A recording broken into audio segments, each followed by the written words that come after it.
Welcome to Ask Recruiter Live. I'm Becky Graham from Glassdoor, and we're here to help you navigate a job market that no longer plays by the rules. If you're a recent grad or early in your career and you're finding it impossible to find a job right now, you're in the right place. By the end of the today, you'll walk away with a clear strategy to move your search forward without burnouts. We're also throwing our guests in the hot seat, rapid fire style, with the toughest questions we've got. So without further ado, let's welcome today's guest, Gen Z career strategist, TEDx speaker, and the founder of the ninth semester, Jade Walters. Jade, welcome to Ask a Recruiter Live.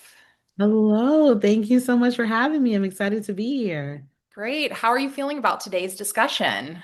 I feel really good about it, and I think it is very timely and needed, especially with graduation season upon us. That's absolutely right. Well, if you have a question for Jade today, throw it in the Q&A box and we'll bring the best ones into today's discussion. And for those of you who are joining us via live stream on LinkedIn, drop your questions in the comments. So Jade, before we get started, is it okay if we check in with our audience and get a sense of how they're feeling about their job search today? Yes, absolutely. Okay, Autumn, can you launch our poll? If you have to describe your job search in one word right now, what would it be? Exhausting, invisible, confusing, hopeful? And if you select other, write your answer in the chat. Jade, where do you land on this? I think from what I've been hearing, especially in conversation with a lot of Gen Z, a lot of them are feeling exhausted. Like they're doing everything that they can, they're putting their best foot forward, but it's like they're putting this effort out and there's nothing in return. So I'm definitely interested to see what the answers will be. Yeah, me too. Absolutely frustrating is what I'm seeing from the chat. Exhausting and very much discouraging. Um, yeah, lots of very discouraged people. So, unfortunately, I can't see the poll results right now. So let's revisit those at the end. Oh, here they are. So 60% said exhausting. The next runner-up was confusing. It's that really does track because Mhm. we've have a lot of conversations on Glassdoor right now. We'll get into it a little bit later, where people are applying, and hearing nothing back. But I wanted to jump in as we start today's discussion and kind of lay the foundation because this is about entry level jobs. And they're no longer, from what our we've been discussing, are actually entry level. So can you go back and tell us what is happening in the entry level job space? Yes, definitely over the last few years, we've all seen that increase where the role is labeled as entry level, but they're requiring 3 to 5 years of experience.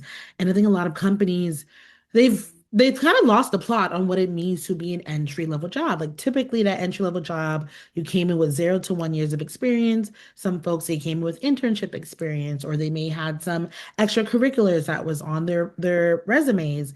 But now it seems as if entry level jobs are just kind of a new way to refer to junior level jobs. And junior level jobs are kind of those jobs that you get maybe after that first entry level job that you've had. So because the name of what the label of what an entry level job has changed, it's confusing for new grads who they're trying to get their start, they're trying to get that first job, they're applying for things that says it's for them, but then they're being told that they don't have enough experience. So it's confusing, and I think a lot of employers some differ. Some have stuck to the playbook of like, this is an entry level job. This is the first role into the company. But for others, they're like, secretly, this is our junior level role, but let's call it entry level so we can pay them less. So all these different little factors come into play, and it's confusing for the job seeker. Yeah, so if they aren't called entry level anymore, what are they? What are we calling them? And is there something that's happening right now that this group is really missing? Mhm. I think a good title for it would be junior level. And that also gets a little confusing because junior and entry they're used interchangeably, but they're not interchangeable. So I think this one would be considered junior level, and then that next step is senior level. But before junior level, there's an entry level one. But as far as what's happening behind the scenes, I know something that I hear a lot is people will apply and then they immediately get a rejection within the next day or the next few hours. And that is a result of something called knockout questions. So if you've ever noticed when you're applying for some roles, it may ask, okay, what is your location or what is your visa sponsorship status? For some roles, those are considered knockout questions. So depending on your answer to that position, if it's not the answer that they're looking for, whether it's a role in New York and they're looking for New York residents, but you're based in Chicago, once you check off New York, that kind of knocks you out. That's why you're getting those auto rejects. It's not the recruiters who are like up at 2 a.m. rejecting you. It is a system that they have, a filter that they have in place that rejects you. So that's one thing to consider. And I would like to know, especially from conversation I've had with other recruiters, they're still reading resumes. Like yes, there's AI tools that may scan it and may give a score based on how well a resume matches up with the job description, but they're still reading resumes. And sometimes what they do is, if they reject someone, they trigger it to where the rejection is sent days later. So you may think that everything's okay, but they've kind of already made that decision and you're just finding out a little later. Right. So, Jade, before we jump into talking about the strategy and how this group of individuals should start approaching their job search, I just wanted to quickly welcome people who joined a little late. We're here today talking to Jade Walters about entry-level job search. She's a Gen Z career strategist, and she's really anxious to get your questions. So please drop them in the Q&A box, and the best ones we'll bring into today's conversation. So Jade, now that we know the system is kind of not really optimized for entry-level candidates, I'd love to talk strategy. And this is something I alluded to at the beginning of the conversation. Many job seekers, not just entry-level job seekers, but people who are in the middle of their career, they're applying to as many jobs as possible. Like the spray and pray approach is something I hear from job seekers across the board. And we do have some data from Glassdoor to kind of back this up. When we asked our community what piece of job search advice they follow most, 56% said they applied to as many jobs as possible. And then 84% of job seekers are sending out as many as 35 applications a week. Some have even crossed 1,200 monthly. Does that shock you? That number, especially the 1,200, that shocks me because that's a lot of time. That is a lot of time that people are pouring into applications. And then I understand the frustration of like you've submitted 1,200 applications in a month and you haven't heard anything back and you're wondering what is going wrong. So those numbers definitely are shocking.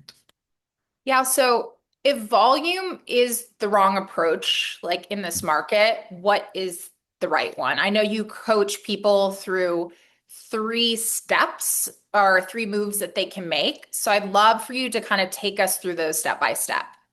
Yes. So the first step, no matter what, before you start applying for things, before you start working on your resume, you need to be very clear and intentional about what you're looking for.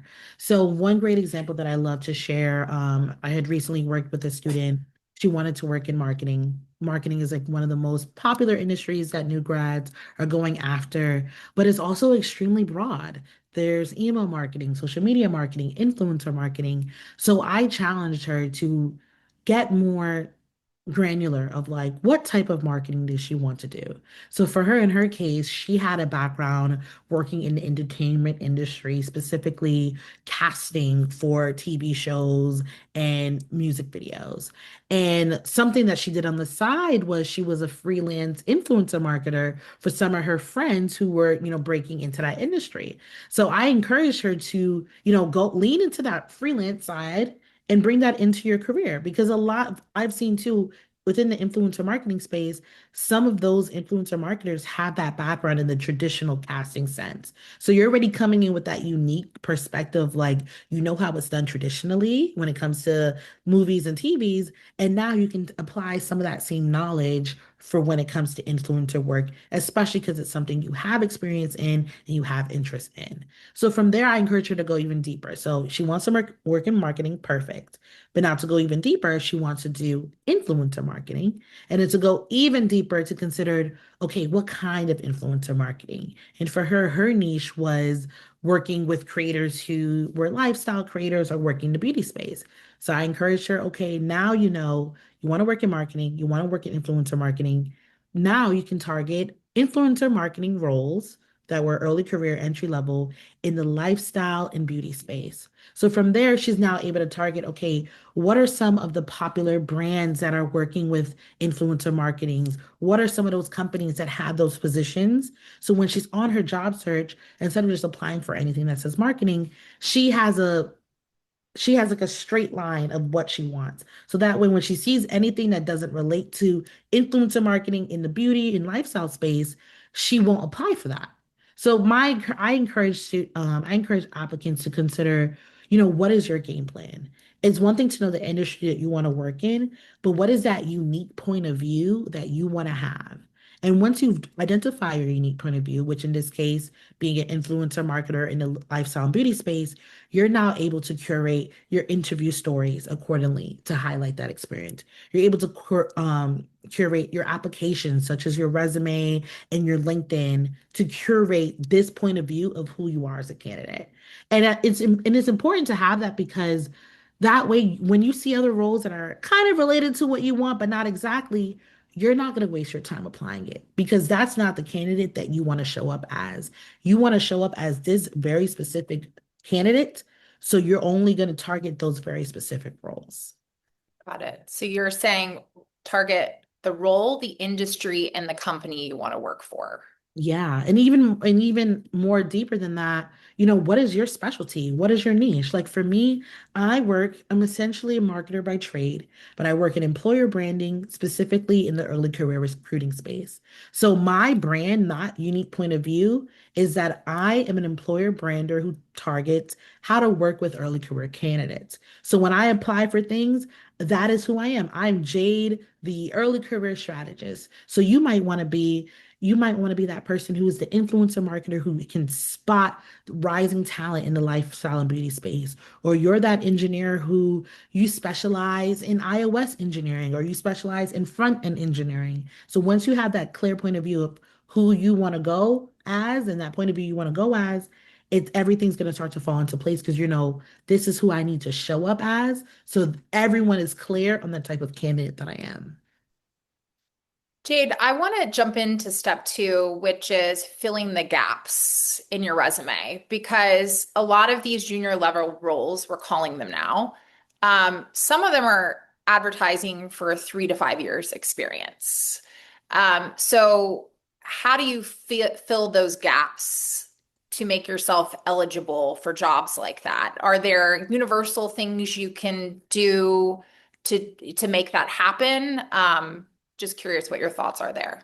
Yeah, so my first approach for that is to do an inventory list of what your current skills are. What are the hard skills that you know, whether that's coding languages or spoken languages or particular softwares for your industry? Write that out. And then I encourage you, so we're assuming this is after you've identified the exact roles that you want to go after, try to find 3 to 5 roles in your industry and review the skills and qualification sections for those roles. And from there, you can cross-reference, okay, what are the skills listed here that I currently have, and what are the ones that I need to get? And you can even take it a step further and try and find people on LinkedIn who have those current roles and see, okay, what are the skills that they have? Because usually with LinkedIn too, on for everyone's role, you can say the particular skills and tools used. So once you're able to identify, okay, this is what I have, this is what I need, from there, that's when you can start doing your research. So I recommend platforms such as Skillshare, Coursera, and of course, YouTube University to fill in those gaps of those knowledge gaps that you've had. And that was something that I had to do when I started my career in marketing, where I did courses online, I did the certificates, but to go a step further, turn those courses and certificates into mock-up projects that you can put into your portfolio. not every form of work experience on your portfolio has to necessarily be tied to an actual job. When I started my career, a lot of my work experience that I highlighted in my portfolio were things that I did on my own, whether it was for freelancing or mock up marketing campaigns for brands that I loved, because it shows that you are able to take the skills and the tools that are requested of you in this role and apply that in real time. And it's a great way because it's like sometimes, you can't go back and change the fact that you don't have enough experience. You can only focus on moving forward. So create some of those experiences that you've had, create those mock-up projects to show that you are able to understand how to follow whatever instructions or you're able to produce the product of what your industry is looking for. So for example, if you're pursuing, we're going to stick with the marketing campaign example, if you want to work in marketing, you can show how you would create an influencer marketing campaign. What are the steps that you need to take? What does that look like? And that shows the employers, okay, you can take instructions, you can follow the things that are needed and have that in your portfolio. And it fills in the gaps of both your knowledge gaps, but then also the experience gaps of lack of experience on your portfolio or your resume. So you have to get creative. Yeah, we actually got a great question from our one of our audience members, Kaya. She asked, "How do you feel about making a short deck or slideshow to include with your application?" So, how would you like? Obviously, you're for something like this, but how would you like attach this and make sure that it was seen? Yes, that is a great question. I've definitely done that before. And it also shows initiative because at the end of the day, employers want to know that you can take initiative and you can go above and beyond. Because sometimes in this job search, not everyone is doing the bare minimum of completing the applications. They might just be mass applying or might just be submitting anything. But if you take the time to create a deck that really connects the dots of, okay, hey, hi, I'm the candidate. Here's why you should hire me, it is worth doing, especially if you create some sort of deck where you can you can create a template and customize it for a company. Like say that you have like your top 5 dream companies that you really want to apply for. You can create a custom version of that deck and it's not like you have to reinvent the wheel every time you create it. You have a base that you can use and you can customize it, whether it's like you're making it very branded for the company or you're kind of like swapping out the experience that you share, and you can link that on your, I would recommend linking it on your resume at the top, kind of like under your portfolio. Sometimes for applications, there's like a section where they ask, are there any additional links that you want to share for us to reference? You can send that there. And then also linking it on your LinkedIn as well. I would recommend putting it under the featured section. So when anytime someone visits your profile, immediately they'll see your portfolio. So you want this portfolio, this set that you're creating to be hyper visible and accessible to anyone who comes across your application materials. Yeah, so we have covered how to create your wish list, how to fill in the gaps. And the third part we're going to talk about today is maybe even broadening your geographic lens. Like maybe the market you're in currently may not be the best market for your first job. What are your thoughts there? Yes, I'm a big advocate of if you have the opportunity to leave your hometown and try something new. I know when people graduate, they want to work in the big cities like New York, LA, and Chicago, and it is very doable to do that. But maybe you might just need to try one year where you're in a completely different state, but it's the role that you want. It's at a salary that is sustainable for you, especially as a new grad, and use this opportunity to not only get the experience that you need, but maybe you can use this to build your savings. There are some cities where the salaries are high and the cost of living is low. And as a new grad, as you're still trying to figure out that journey of like, okay, where am I going in my career? You might just need a year or two where it's chill. You're getting the experience you need. You're building up your savings, and you can use the experience and the networking connections you have in this new role to help you grow and get to that next role that's in your desired city. So don't see it as, feeling this pressure of like, I need to be at the Googles of the world. I need to be at the top of the world, at the early points in your career. Because a lot of time, those people who are in those large, glamorous cities and those large, glamorous roles, they took smaller roles before they got there. And then another important note too is sometimes your industry is not in the city that you live in. Like an example I have is, if you live in Idaho and you want to work in the entertainment industry, Idaho is typically not a hub for entertainment. That's New York City or LA or even parts down in like Austin or Dallas. So you may be in an industry that requires you to move. And I saw a comment someone had mentioned, it costs money to move. There are some companies that would be willing to pay for your relocation. They are willing to help you on that move. My first post-grad job, I relocated from New York to Chicago, and they paid for me to relocate. They gave me the resources and the tools that I needed to make that move. So there are definitely organizations out there who are willing to do whatever it takes to help you make that transition as easy as possible into your new role. Sure. And as you're talking about that, I just wanted to quickly plug some research Glassdoor just did with Redfin. We just put together a ranking of the best cities for recent grads, and Autumn's going to drop that in the chat. We'd love for you guys to check that out. I did have one question about relocation.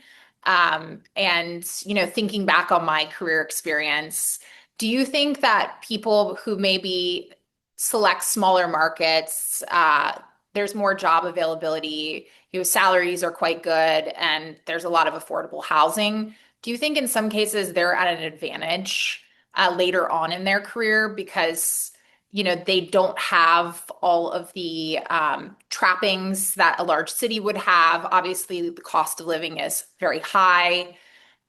So I'm just curious to hear your thoughts there about like how maybe starting small could set you up for even more success in the future. Yes, I think it's definitely possible, especially if you're in a city where, it may be your first time living alone. So your focus could be, building your career, but then also you might even start to dabble in, building your side hustle, building your passion projects. Because I think if you're in a smaller city and there's not too much to do, there's not so much distractions, especially if you're very passionate about your career and you're telling yourself, okay, this year that I'm spending in this smaller city, I want to make the best of it.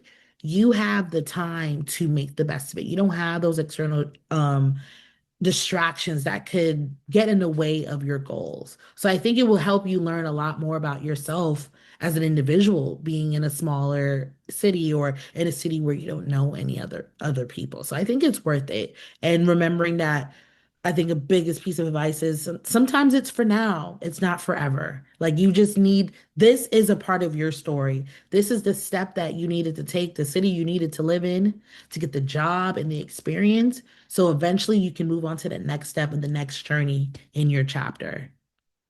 Great. Well, we did get another great question around that's very geographic specific. It's from Derek. He says, does indicating your readiness to relocate give you an advantage? Yes, I think it is important to know, especially on applications. They usually ask like, "Are you willing to relocate?" And then for other people I've seen on other resumes, you can even put that on your resume, like in on the top half next to like where you have your current city and location. You can put open to relocation to let them know like, I am willing to do whatever needed to work in this position. Okay, great. So really quickly, we're going to move on to a topic that a lot of people don't discuss in job search and one that you're very passionate about, Jade, in just a minute. I just wanted to remind people we have about 20 or so minutes left in our conversation today. So if you have any questions for Jade, drop them in the Q&A box. And if you're on LinkedIn, drop them in the comments and we will get to them. So Jade, this is the part that nobody talks about. It's the mental and emotional and even physical toll that job search can take on a candidate. Right now, on average, it's taking people about 36 months to find a job, and it's probably even harder for entry level candidates. So, I would love to hear from you. Like, what are the signs that you're like suffering from job search burnouts? Like, and when should you step back and set firmer boundaries without losing momentum? Yes, this is a really great question, and I think it needs to be talked about more because the job search is exhausting, and I don't sugarcoat that. And it is important to acknowledge that because some people make it seem as if it's not. But I think some of the biggest signs is, you're noticing that lack of emotional regulation. You're more irritable, you're more anxious, you're more frustrated. And that's understandable because you're putting your work, you're doing everything that you need to do, and you're not seeing the results. And what I like to remind folks is when you're feeling those moments of anxiousness or frustration and you're still going through the job search, it can start to reflect in your applications. It can start to reflect in how you're showing up in your interviews and how you're feeling, you kind of feel defeated or you just don't care anymore. So maybe you're not taking your time with your application, or maybe you're not, you don't see the point in preparing for the interview because you think it's going to go as the other ones where it doesn't lead any other way. So, and I think another important note too is, when you start comparing yourself, when you start feeling like, how comes they're getting a job and it's so easy for them and I'm not, but you're not seeing the behind the scenes of how long it took them to get there. So I think when you start to feel those emotions, that is a sign that you need to take a step back. Like something that I've done in the past when I've had those frustrations of my job search was, you know, maybe I deleted LinkedIn off of my phone, or or even setting, maybe on Mondays through Fridays are when you apply for jobs and you have a hard cutoff of like at 5 p.m. I'm no longer applying. On the weekends, on holidays, I don't apply. You have to set those boundaries because if you keep chugging through and you're feeling burnt out, you're just going to keep hitting this wall. And the honestly, sometimes when you take that break, you take that step back, you can see things in a different perspective. Like maybe you see a new way of how you can rework this section in your resume, or maybe there's a new angle of how you share this particular story in your behavioral interviews. Or maybe you might even get a really cool idea of how to network at a upcoming event you're going to, or how to pitch yourself in a cold DM. But you need to take that step back so you can see the bigger picture. And just remember that you have to pour into your own cup because you cannot pour from an empty cup, but you need to be reflective of knowing, okay, I need this break. Let me take this break and not feel guilty for the break. Don't feel guilty for the break because you need it. If there's someone out there today who's just starting their job search, how would you design a strategy around protecting your emotional and mental health? Is there certain things you do from day one to ensure like you don't enter the burnout zone? I know we can always take a step back, but a lot of people don't talk about how to build it into the job search. hmm I think the biggest thing is setting the boundaries of the times of days and the days of the week of when you apply. Like being firm of like on the weekends and holidays, I'm not going to apply. Or maybe there's things like maybe you have like a firm set of non-negotiables of what you would take from a job. Like if you see a role and you're seeing one of your hard non-negotiables, that's your sign to not even apply because you already made a decision of like, if I see XYZ, I'm not applying and holding firm to that boundary. But then another important thing too is, making time to you know, connect with your loved ones, connect with your community. Because the biggest reminder is like your job status, whether or not, you have a job or if you're still struggling, it is not a definition of your self-worth. And the people in your life who love and care about you, they're not going to judge you or treat you differently because you don't have a job. And when you have these moments of like connecting with people in your life who know you outside of a job status, you're remembering that, I am loved, I'm cared for, and I am deserving of the jobs that I want. So being in those, setting those boundaries and being in those spaces of people who see you for who you are outside of your job title or your job status is going to keep you sane. And those people are going to be your biggest advocates too. They want to see you win. They definitely do, but they need to be able to be kind of like a soft place for you to land without, you don't have with them, you don't have to talk about the job search. You don't have to talk about resumes. You can just be you. Yeah. Well, thank you, Jade, for that amazing insight. We actually have gotten a lot of questions related to job search in general. So I thought we could just dive into those. We want to answer as many questions as possible. One question that a lot of people have been bringing up is the topic of pivoting careers. I know we're talking a lot about entry level jobs, but we have gotten a few questions. So we must have some other job seekers here in the audience today. So I wanted to make sure we didn't alienate those folks, but they're asking for advice or strategies when it comes to pivoting careers. What insight, would you give them right now? Because it is a really tough market and people aren't finding jobs in their industries and they want to do something. They want to find an opportunity, so they're left with considering should I pivot and how to do that.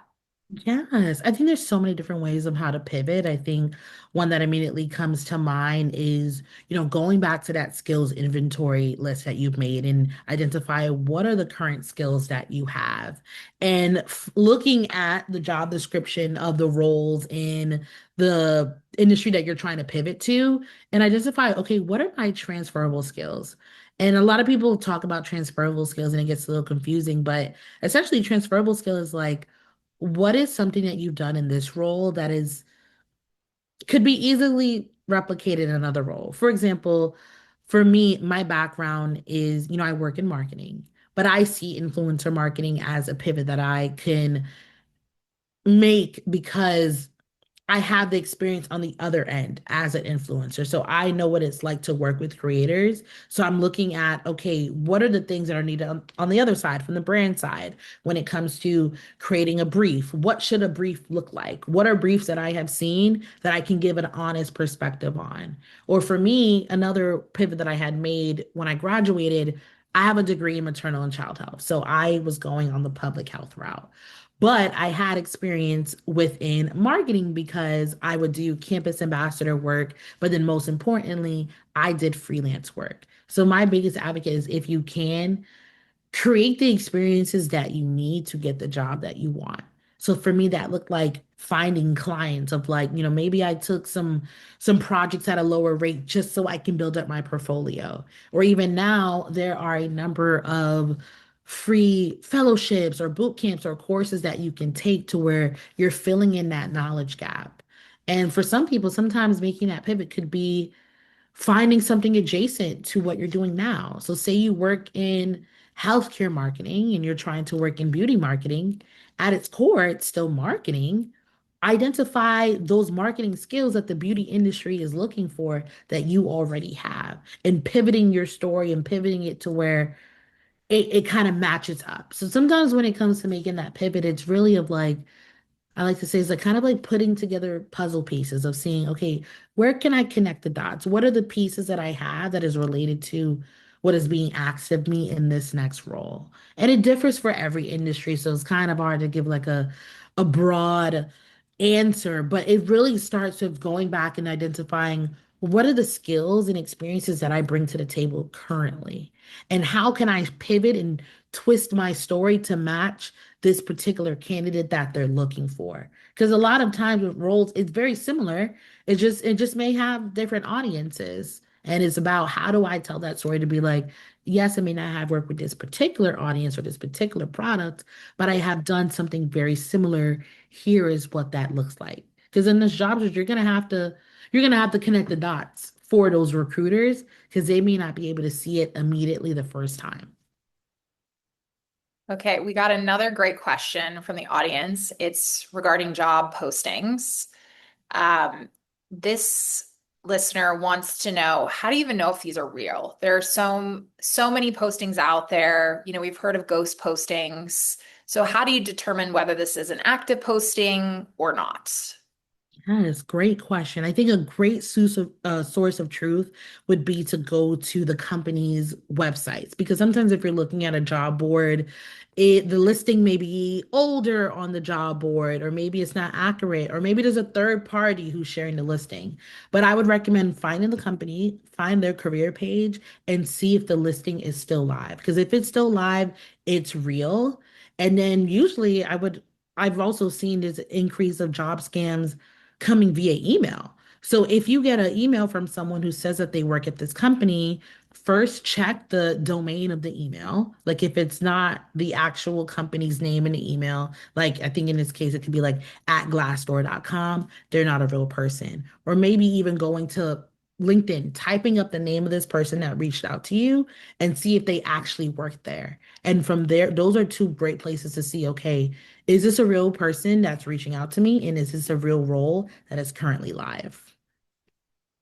That's great advice. Yeah, so many people are wasting, precious hours applying to jobs that aren't even active or real right now, and that Mhm. is incredibly draining. Mhm. Um, there's another question that came through from Elijah. His question was, what is one thing I could do today in order to improve my chances of getting a job sooner? Mm, that is a good question. I think it all goes back to being crystal clear on your point of view as a candidate. If there is any ambiguity about what you're looking for or what you're pursuing, that is where that disconnect happens. So I encourage folks is have someone read your resume and have it be someone who they don't know what roles you're targeting. If they read your resume and they can't tell the roles that you are targeting, then the recruiter definitely can. So you need to be crystal clear about what is this point of view that you want to have as a candidate? What is the role that you want to target? What is the industry? Because when there's any room for confusion, if it's confusing your resume, is not going to lead to the interview because the recruiter won't be able to see or make those connections of what exactly you're applying for. Yeah, that's really good advice. Mhm. Um, Last question, and then as I promised our audience, we are going to lean into a rapid fire round Mhm. And then I also of saw a really questioning. good question in the comment. Oh, Um, really? Yeah. if Which we one have was time it? for another one after Oh, this. absolutely. Absolutely. Why don't you bring that one forward? What was the question? Yeah, JT had asked, do you need to have an active LinkedIn presence slash persona to be a competitive candidate? A lot of applications give space for you to share your LinkedIn URL.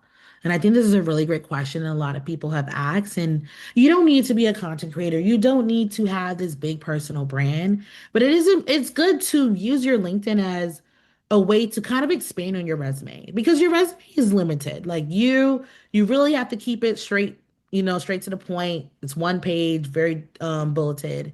But on your LinkedIn, that's where you can kind of add more color and paint more pictures of some of your roles. So what I love about LinkedIn is that you can link to relevant projects that you have done in a role, relevant articles. This is a great place of like you can add that context that you wish you can fit onto your resume, but now it's on your LinkedIn. So just keeping it up to date of, having it mirror your resume, but your LinkedIn is expanding it even more. And just showing that you're a real person. Like you don't have to post every day, but it could be helpful, especially when you're vocal about, okay, this is who I am, this is the jobs I'm looking for, talking about the experiences that you do have. Because a lot of times, and I've seen this happen, being having some sort of presence on LinkedIn, your page can come across a recruiter or it can come across someone who, they're looking for someone like you and they know that you exist because you've been open about your experience and who you are. So it doesn't hurt to have that presence and it can actually open way more doors for you because people want to help you, but they need to know what you're looking for and how they can help you.